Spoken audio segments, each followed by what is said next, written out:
여러분 안녕하세요. 네, 테크42 클라우드 인사이트 웨비나에 오신 것을 환영합니다. 저는 첫 시간을 맡은 AWS에서 일하고 있는 윤석찬이라고 합니다.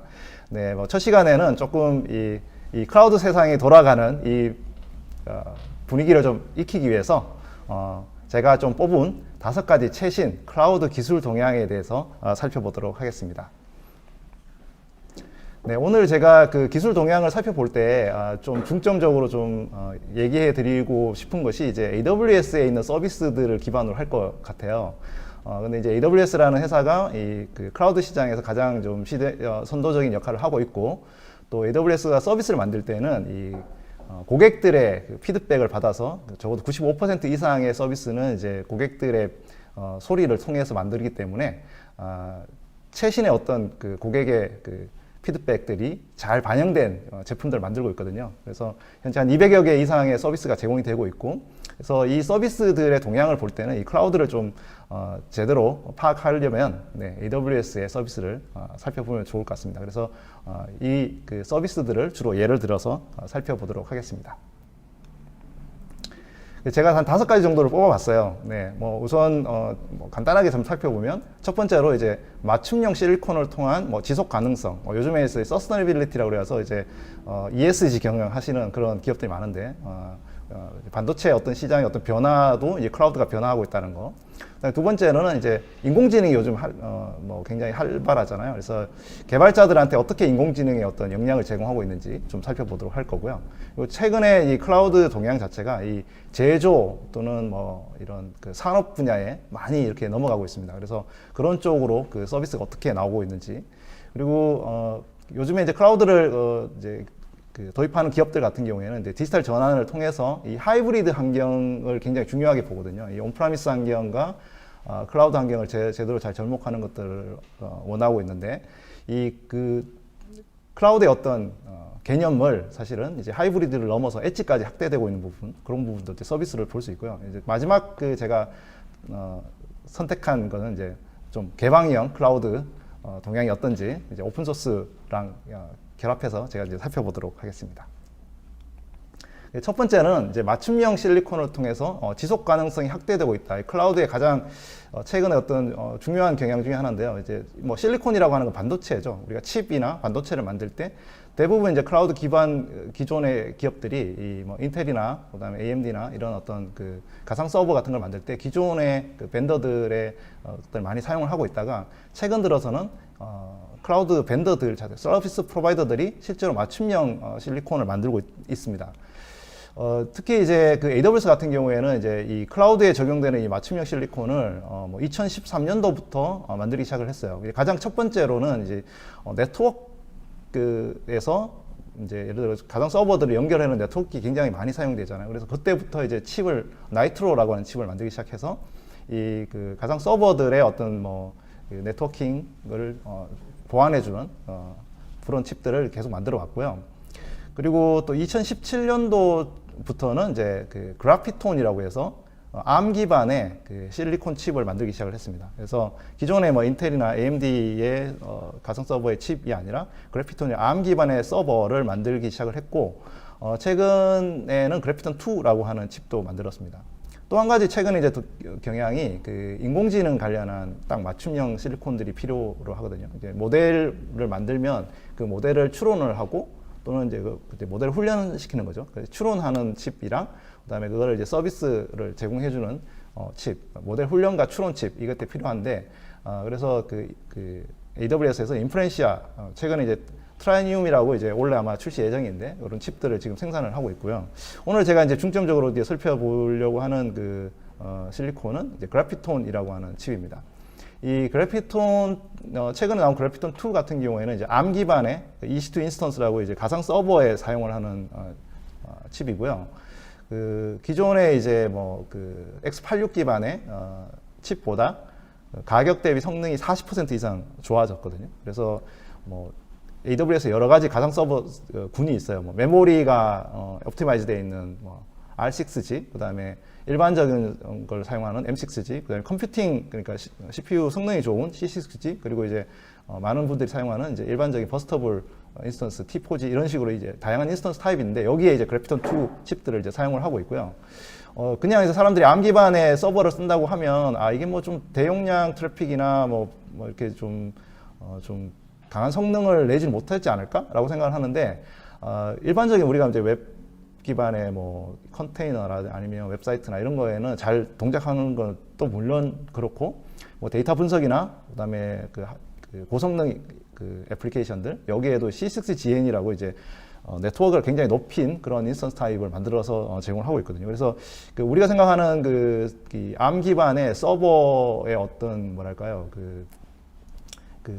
처음에 우리가 그것까지는 아직까지 쉽지 않을 것 같아라고 생각을 했는데 지금은 굉장히 많은 회사들이 사용을 하고 있습니다.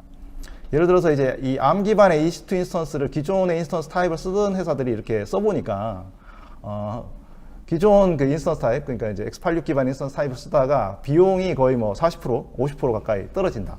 라고 이렇게 뭐 트윗에 올리시고 이렇게 그래프를 실제 보여주시는 분도 계시거든요. 그래서 일반적인 그냥 우리가 사용하는 IT 워크로드들은 그냥 ARM 기반의 이 그래피톤2 인스턴스를 사용하더라도 별 무리 없다라는 걸 우리가 알 수가 있고요. 뭐 비용도 굉장히 빨리 감소를 하고 있습니다. 네. 이제 기존에 아무래도 이제 그 x86 기반 뭐 칩보다는 AWS가 만드니까 더 싸게 제공을 할 수 있겠죠. 이제 또 한 가지 재밌는 건 뭐냐면 이 ARM 기반의 그 서버들이 나와서 기존의 고객들이 많이 옮기는 것도 그렇지만은 개발자들도 최근에 이제 뭐 애플 맥을 사용하시는 개발자들 분들이 많으신데 그 맥 인스턴스라는 것을 저희가 출시를 했거든요.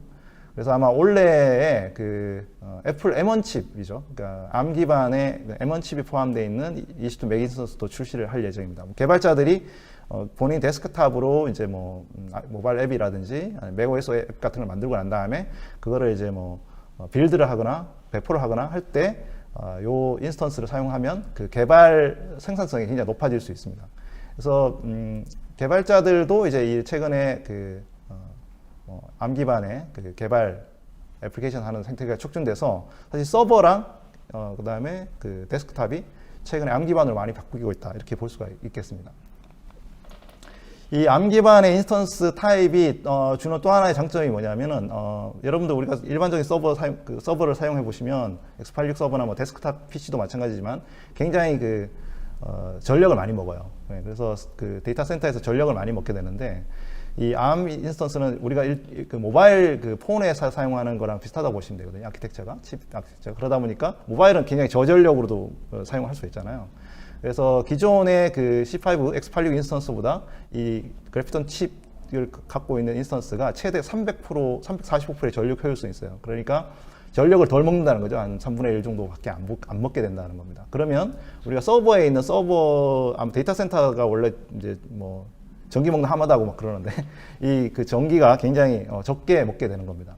원래 우리가 일반적인 데이터 센터들, 그러니까 일반적인 기업들이 갖고 있는 데이터 센터들에서는 이제 이 클라우드가 갖고 있는 데이터 센터에 있는 전력을 좀 생각을 해보면 이 클라우드의 데이터 센터가 뭐 탄소 배출량이 88% 정도 절감이 돼요. 왜 그러냐면은 기존의 데이터 센터들은 워크로드가 잘 돌지 않더라도 이 서버는 항상 켜져 있거든요. 그러니까 예를 들어 밤 시간대라든지 뭐 잘 쓰지 않을 시간에는 항상 그래도 여전히 서버를 켜놔기 때문에 뭐 CPU 사용량이 뭐 5% 10%밖에 안 되더라도 전력이 먹는데 이 클라우드 데이터 센터들은 최대한 CPU랑 메모리 사용량을 거의 뭐 70% 80% 이상 올려놓은 상태로 많이 사용을 하게 됩니다. 그래야 이제 또 값싸게 또 제공할 수 있기 때문에요. 그렇기 때문에 전력 사용 뭐랄까요 효율성이라는 것이 기존의 데이터 센터보다 굉장히 높고요.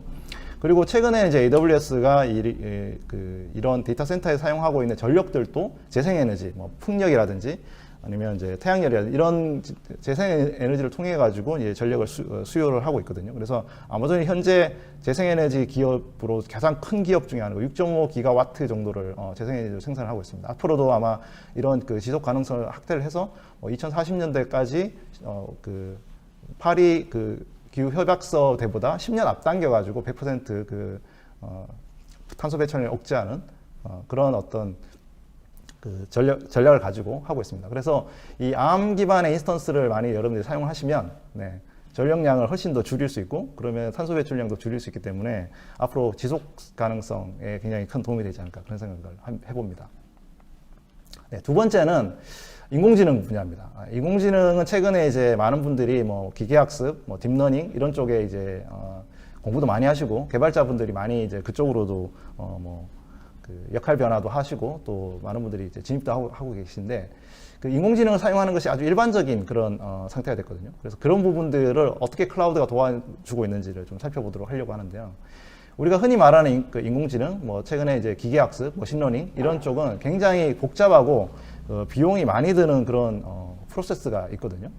예를 들어서 우리가 이제 데이터를 갖고 와서 데이터가 사실은 이제 모델을 머신러닝이라고 하는 것을 이제 훈련을 하는데 그 데이터 훈련을 하는 그 위해서는 데이터 또 수집을 하고 그걸 또 라벨링을 하고 준비를 또 해야 돼요. 그런 다음에 이제 그 내가 원하는 어떤 요구사항을 확실히 충족할 수 있는 머신러닝 알고리즘을 이렇게 선택을 하거든요. 그런 다음에 그 데이터를 가지고 훈련을 하고 또 관리를 하고 또 인프라가 또 이제 뭐 CPU나 메모리도 좀 빵빵하고 좋은 뭐 GPU를 사용할 수도 있고 그렇게 해서 한 다음에 모델을 만들어서 그 모델이 이제 잘 동작하는지를 이제 확인합니다. 그래서 뭐 그 테스트 데이터를 넣었을 때 모델이 잘 동작하면 좋은데 그게 이게 한 방에 좀 잘 안 되는 경우도 있거든요. 그러면 다시 이제 데이터를 좀 준비해 가지고 뭐 모델 최적화를 하고 또 훈련을 하고 하는 과정을 이렇게 반복을 합니다. 그런 다음에 이제 어느 정도 좀 완벽한 데이터가 그 모델이 만들어졌다. 그러면 실제로 이제 프로덕션에다가 배포를 하고 원하는 서비스를 제공하는 거죠. 예를 들어서 뭐 개냐 고양이냐를 판별하는 그런 비전 알고리즘이 있다. 그러면 개 고양이 사진들을 많이 준비를 하고 또 그 비전 모델을 가지고 이렇게 확인한 다음에 개 고양이 넣었을 때 잘 확인 되는지를 판단하고 판단되는 모델이 있으면 이제 그걸 가지고 이제 API로 서비스를 하는 그런 형태로 이렇게 돌아가요. 그러다 보니까 이 과정이 굉장히 지난하고 이 데이터 파이프라인 자체가 굉장히 길고 어렵습니다. 그래서 이 과정 하나 자체에 쓰는 이제 이 수동 작업도 굉장히 많고 그렇기 때문에 그걸 자동화하는 것들이 굉장히 중요하거든요. 그래서 최근에 그걸 이제 MLOps라고 부르기도 합니다. 그런데 이제 그 클라우드에서는 아무래도 이 모든 과정들을 완전 자동화할 수 있는 이제 완전 관리형 서비스를 제공할 수가 있어요. 데이터를 처리하는 작업, 그다음에 뭐 모델을 개발하는 작업, 그리고 모델을 훈련하는 작업, 그리고 그다음에 배포해서 서비스를 제공하는 작업, 이 모든 것들을 이제 한 방에 할 수 있도록 이제 아마존에서 세이지메이커라고 하는 완전 관리형 기계학습 서비스가 있거든요. 이제 많은 그 클라우드 서비스 프로바이더들이 처음에는 이제 그 혼자서 셀프 서비스를 할 수 있는 걸 만들다가 고객들이 점점 이건 좀 내가 하기 귀찮으니까 이거는 뭐 자동으로 하게 해주세요라고 하는 어떤 피드백을 많이 주기 때문에 기능적으로 이런 완전 관리형 서비스, 풀리 매니드 서비스를 많이 만들어줍니다. 그래서 이 아마존 세이지메이커가 사실 한 4, 5년 전에 처음에 시작을 했을 때는 기능이 그렇게 많지 않았어요. 데이터 준비, 모델 개발, 모델 훈련, 모델 배포, 확장 이런 어떤 기능 하나들이 뭐 한두 개씩 있었는데 지금은 서비스가 굉장히 기능적으로 많아졌거든요. 그래서 데이터 준비부터 해서 데이터 뭐를 훈련하기 위해서 레벨링을 한다거나 아니면 최근에는 이제 뭐 피처 스토어라고 해서 뭐 특성을 어떤 이제 관리한다든지 아니면 뭐 데이터를 편향할 수 있잖아요. 편향된 데이터가 있을 수 있기 때문에 그런 편향 탐지한다든지 이런 것들을 또 이제 들어가 있고 그리고 이제 그 모델 개발할 때도 이미 기존에 만들어진 모델들, 알고리즘들이 많이 있어서 그 중에 이제 골라서 이제 선택할 수 있도록 해주는 그런 기능도 있고요.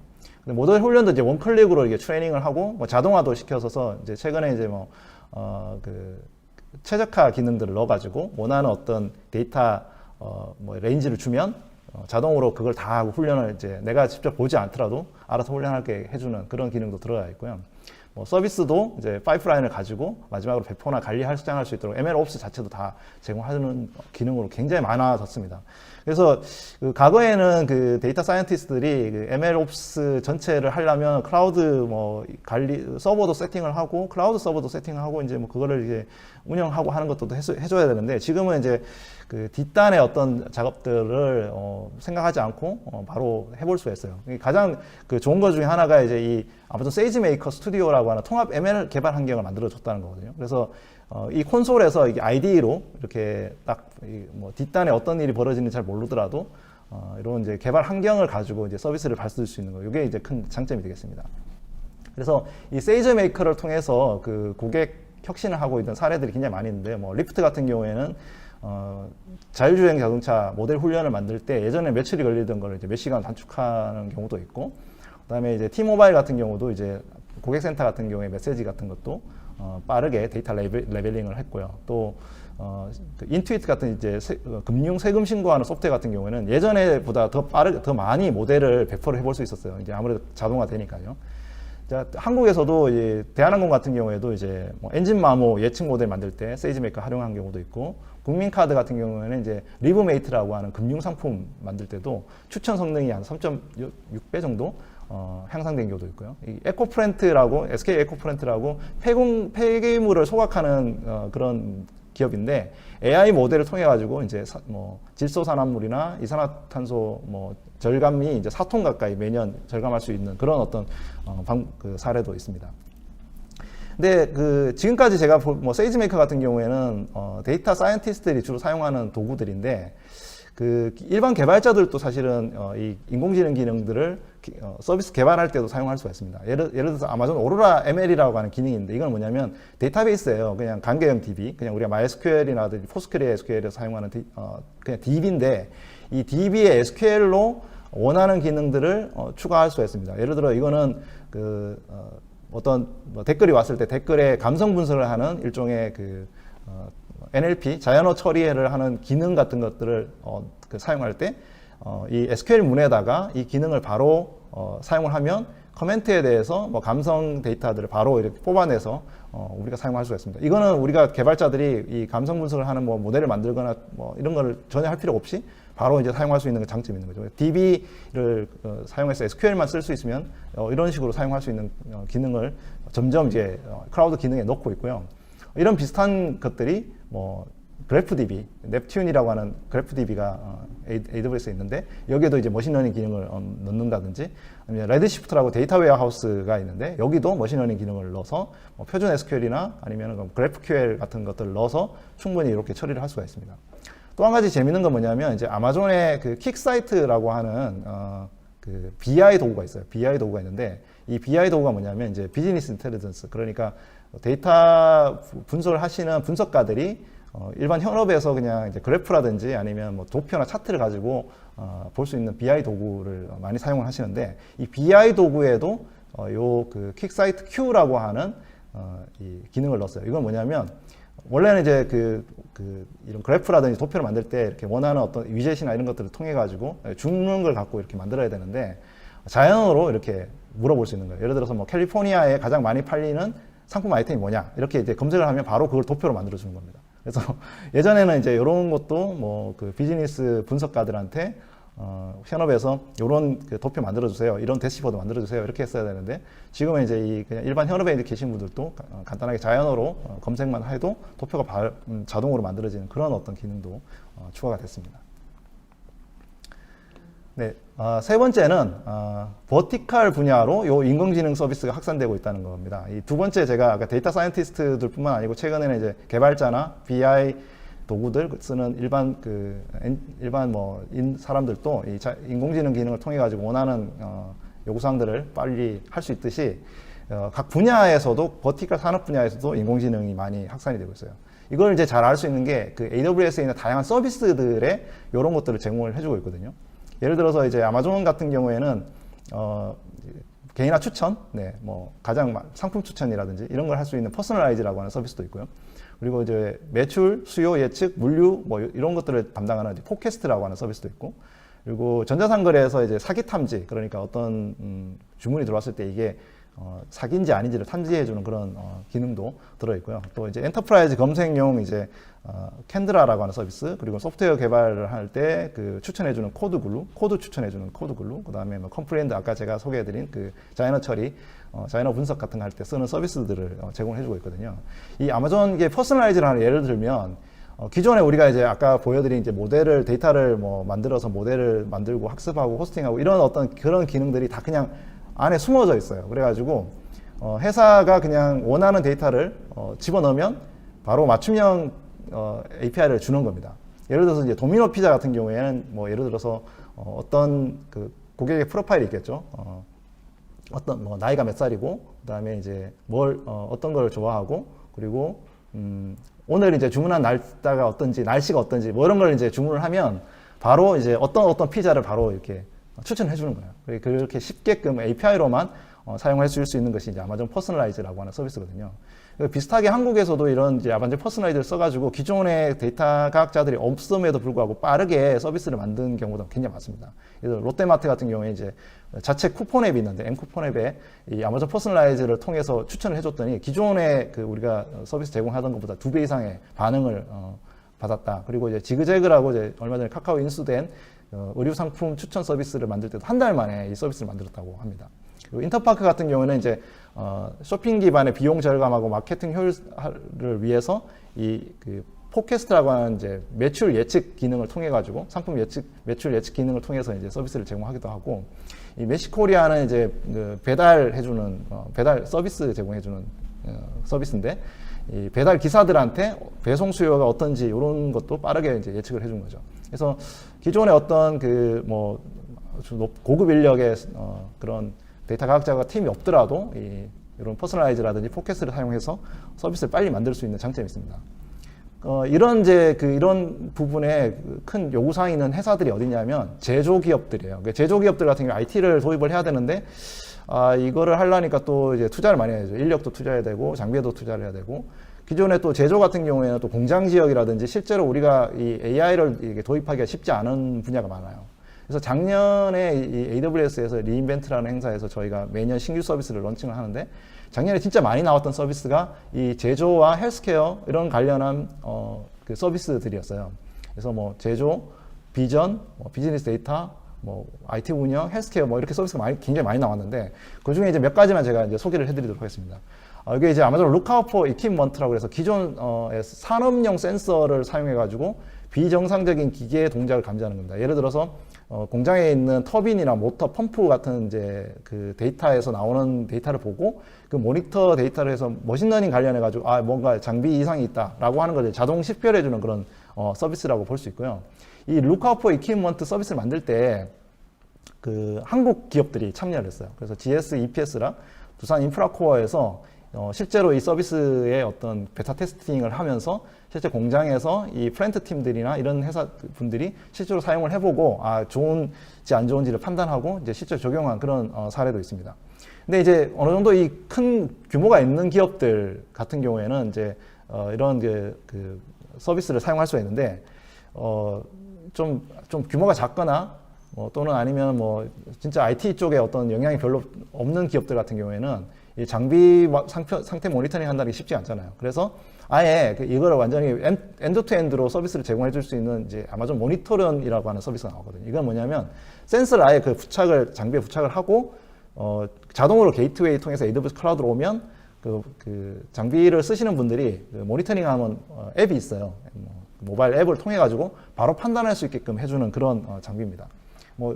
이 아마존에서 이걸 이제 사용을 하고 있는데, 그 아마존닷컴에 가시면 약간 초콜릿, 노란 초콜릿 같은 요게 이제 센서들이에요. 센서들을 밑에 보시면 장비에 이 에폭시를 붙여갖고 이렇게 붙여놔요. 그러면 이 모터가 이렇게 돌아갈 때 돌아가는 그 진동이라든지 온도라든지 이런 거를 감지를 하는 겁니다. 그리고 이제 중간 크기 정도 된 사이즈에 있는 것들이 그 게이트웨이예요. 그래서 클라우드로 데이터를 받아가지고 게이트웨이가 돼서 전송을 해주는 거예요. 그럼 공장 지역에 있는 센서 데이터들을 저렇게 받아가지고 클라우드에 올리면 자동으로 그 머신러닝으로 모델을 추론을 해가지고 모바일 앱으로 장비에 약간 이상이 있다, 이상치 데이터가 감지됐다, 이런 것들을 보여주는 그런 기능입니다. 그래서 이 장비만 구입을 하고 그 앱만 설치하면 클라우드에서 돌아가는 바로 그 기능을 통해 가지고 모니터링 기능을 통해서 이제 사용할 수 있는 그런 장점이 있는 거죠.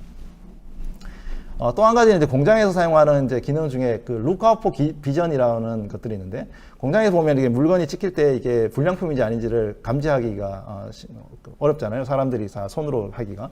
그래서 그걸 사진을 다 찍어서 여기에 이게 장비의 어떤 결함이라든지 이런 것들을 이제 머신러닝으로 탐지를 하는 거죠. 그러려면 이제 데이터가 굉장히 많아야 될 것처럼 보이잖아요. 근데 이제 그게 그렇지 않고 한 30개 정도의 그 이미지만 갖고도 모델을 만들 수가 있어요. 그래서 불량품, 그 다음에 정상품 이런 거 한 30개, 60개 정도의 이미지를 넣으면 모델 학습을 하고, 그 다음에 이제 데이터를 넣었을 때 바로 얘는 불량이다, 아니다를 이제 판단해주는 그런 종류의 서비스라고 보시면 되겠습니다. 그리고 이제 실제로 이 장비를 실제 현장에 투입을 할 때도 아까 모니터링처럼 또 그 현장에 또 장비들을 이렇게 CCTV라든지 이런 것들 데이터를 이렇게 처리하기가 쉽지 않아서 이 AWS 파노라마 어플라이언스라고 하는 장비들을 사용을 하고 있습니다. 그래서 이것들을 쓰시면 기존의 공장 지역에 바로 설치를 해가지고 CCTV 데이터나 이런 것들을 바로 들어와서 이제 AWS에 데이터를 보내주고, 그래서 이제 아까 그 루크아웃 비전이라고 하는 기능을 통해 가지고 바로 이제 활용할 수 있는 그런 장점도 있는 거죠. 이제 네 번째는 이제 하이브리드 환경의 엣지 기반으로 데이터가 이제 확대되고 있다라는 거거든요. 기존에 우리가 이제 하이브리드라고 하면 데이터 센터와 그다음에 그 기존에 우리가 데이터 센터와 클라우드 요 사이를 연결해 주는 것만 이제 하이브리드라고 했는데요. 좀 이게 이제 좀 확대가 돼가지고 기능적으로 확대가 돼서 지금은 이제 다양한 어떤 그 환경망들, 엣지 환경망들, 5G망, 그다음에 일반적인 대도시 지역, 뭐 굉장히 뭐 병원이라든지 뭐 제조 환경들, 공장 같은데 이런 데도 굉장히 이 클라우드를 도입해야 되는 경우가 많아졌고요. 이걸 이제 주로 하이브리드라고 우리가 이제 명명을 하고 있습니다. 그래서 이 클라우드와 하이브리드 영역을 기존의 온프라미스 데이터 센터와 클라우드 사이에 있는 다양한 영역까지도 더 확대하고 있고, AWS에도 이제 보시면 다양한 서비스 영역들을 확대하고 있어요. AWS는 리전이라고 하는 어떤 단위의 그 데이터 센터의 그 조합이 있고, 그다음에 팝이라고 하는 이제 CDN 네트워크가 있는데, 최근에는 이제 대도시 지역에도 이런 로컬 존이라는 걸 만들어서 좀 더 고객들이 또 빠르게 접근할 수 있도록 해주는 그런 것도 만들고 있고, 5G망도 최근에 이제 웨이브랭스 존이라는 걸 만들어서 서비스를 하고 있습니다. 그래서 이것들에 좀 더 이렇게 더 많이 서비스를 확대를 해가지고 우리가 사용을 할 수가 있거든요. 그 중에 이제 대표적으로 우리가 이제 이 아웃포스트라고 하는 게 있는데, 이 아웃포스트라는 게 뭐냐면 고객의 데이터 센터에다가 AWS의 이제 클라우드 망을 바로 갖다 놓는 거예요. 그래가지고 실제로 이제 그 클라우드 서비스를 AWS 데이터 센터가 아니라 고객의 데이터 센터에서 서비스를 할 수 있도록 해주는 거고요. 최근에는 이제 이 렉에 들어있는 장비들의 사이즈도 작게 만들어서 아마 원래 출시가 될 텐데, 뭐 1U 또는 3U의 서버들을 실제로 이제 고객들의 아주 뭐 소매점이라든지 제조 업체라든지 아니면 뭐 병원이라든지 이런 데서 사용할 수 있도록 이 아웃포스트 사이즈도 이렇게 줄여들고 있는 그런 상태입니다. 이 5G망도 최근에 웨이브랭스라고 하는 서비스가 있어서 5G망 단말기 사용자들한테 좀 더 빠르게 접근할 수 있도록 해주는 그 서비스를 하고 있고요. 한국에서도 이제 SK텔레콤 망을 통해 가지고 웨이브랭스 서비스를 하고 있거든요. 그래서 기존의 이제 모바일 망의 어떤 굉장히 빠른 속도를 우리가 사용할 수 있도록 그렇게 해주는 서비스도 이제 엣지에서 제공을 하고 있는 상태입니다. 그래서 기존에 우리가 이제 클라우드하고 하이브리드 영역을 굉장히 재정리를 하고 있어서 이 노란색으로 제가 지금 마킹을 하고 있는 이 서비스들이 새로 나오는 그런 엣지 기반의 서비스들이에요. 그리고 조금 제가 이제 하나 더 소개해드리고 싶은 게 뭐냐면, 이 온프라미스 데이터 센터에서 아마존에서 컨테이너를 서비스를 하는 것이 아마존 ECS나 EKS가 있는데, 이 ECS, EKS 서비스들도 온프라미스에서 서비스할 수 있도록 해주는 것들을 이제 제공을 해주고 있습니다. 그래서 이제 ECS, EKS Anywhere라고 하는 서비스고요. 이걸 사용을 하면 이제 컨테이너 서비스를 우리가 ECS, EKS를 이제 클라우드에서만 돌아가는 게 아니라 AWS 클라우드뿐만 아니라 온프라미스 환경에서도 돌릴 수 있고, 똑같은 어떤 사용자 경험을 통해 가지고 콘솔도 갖고 그렇게 해가지고 관리를 할 수 있는 그런 서비스도 제공을 하고 있습니다. 이제 마지막으로 제가 이제 조금 관심이 있는 분야이기도 하고 해서 선택을 하는 건데요. 개방형 클라우드를 위한 오픈소스 지원입니다. 최근에 클라우드 환경에서 이 오픈소스의 어떤 역할이 굉장히 중요해졌거든요. 그래서 아마존 같은 경우도 굉장히 많은 오픈소스 프로젝트에 공헌을 하고 있어요. 왜냐하면 AWS가 이제 이 매니지드 서비스라고 해서 뭐 데이터베이스라든지 아니면 일반적인 분석이라든지 이런 서비스들을 클라우드 서비스로 제공을 하고 있잖아요. 그러려면 서비스를 이렇게 활용하는 것뿐만 아니라 제공도 해야 됩니다. 그래서 아마존 EMR을 제공하기 위해서는 하둡이라고 하는 프로젝트를 쓰고 있고, 아마존 RDS라는 서비스를 하려면 MySQL 같은 걸 사용하고 있는데, 이런 것들을 사용하기 위한 어떤 그걸 위해서 업스트림으로 최대한 많이 하고 있고, 제가 아까 말씀드린 EKS 같은 경우도 쿠버네티스 같은 경우도 많이 저희가 하고 있습니다. 뿐만 아니고 이제 최근에 오픈소스 재단하고 커뮤니티 활동도 굉장히 많이 하고 있어요. 특히 이제 클라우드 네이티브 컴퓨팅 파운데이션이라고 해서 CNCF에도 저희가 굉장히 많이 참여를 하고 있고, 몇 개의 프로젝트는 저희가 직접 리딩하고 있는 그런 프로젝트도 있습니다. 그래서 아마존에서 직접 지원하고 있는 오픈소스 프로젝트가 굉장히 많이 있는데요. 버틀로켓 같은 컨테이너 호스팅, 파이어크래커, FreeRTOS, 앰플리파이, 그다음에 MXNet 이런 것들도 제공하고 있어요. 1,200개가 넘는 오픈소스 프로젝트가 이제 GitHub에 있으니까 여러분들도 한번 관심 있으시면 보시면 좋을 것 같고요. 그 중에서도 제가 이제 소개해드리고 싶은 것이 클라우드 네이티브 환경의 오픈소스가 굉장히 많이 늘어나고 있어요. 그래서 예를 들어서 버틀로켓 같은 경우에는 이제 컨테이너를 돌릴 때 사용하고 있는 거거든요. 그래서 뭐 아마존 ECS, EKS 서비스를 돌릴 때 쓰는 이제 운영 체제입니다. 그래서 이거 이제 오픈 소스화 되어 있고요.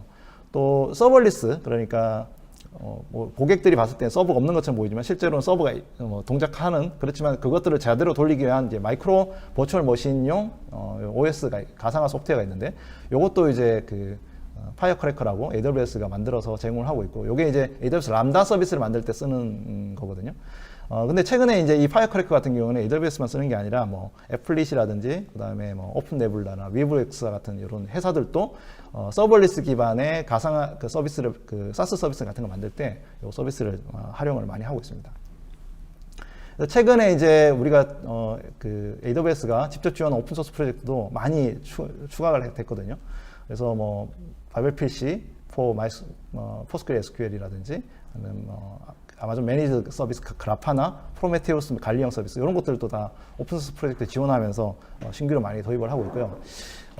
뿐만 아니라 요즘 이제 조금 많이 하도가 되고 있는 것 중에 하나가 AWS하고 오픈소스 기반 기업들의 협력 사례예요. 굉장히 많은 기업들이 이런 이제 협력을 하고 있는 중이고요. 특히 이제 여러 가지 방식으로 협력을 하고 있는데, 뭐 예를 들어서 몽고DB 같은 경우에는 이제 아파치 루신 프로젝트 같은 경우에는 이제 몽고DB도 그렇고 저희도 검색을 할 때 많이 사용을 하고 있기 때문에 개발 협력을 할 때 이제 사용하는 오픈 소스를 공동으로 협력하는 경우도 있고, 이제 아까 소개해드린 그 그래파나, 프로메테우스 이런 것들이 그래파나 랩이라고 하는 회사가 이제 만들고 있는데 매니지 서비스 같이 운영하는 경우도 있습니다. 그래서 기존의 어떤 기업들은 이 AWS랑 매니지 서비스 협력을 하면서 이렇게 운영을 해서 어떤 사용자도 늘리는 그런 어떤 그런 방식으로 협력을 하고 있기도 하고요.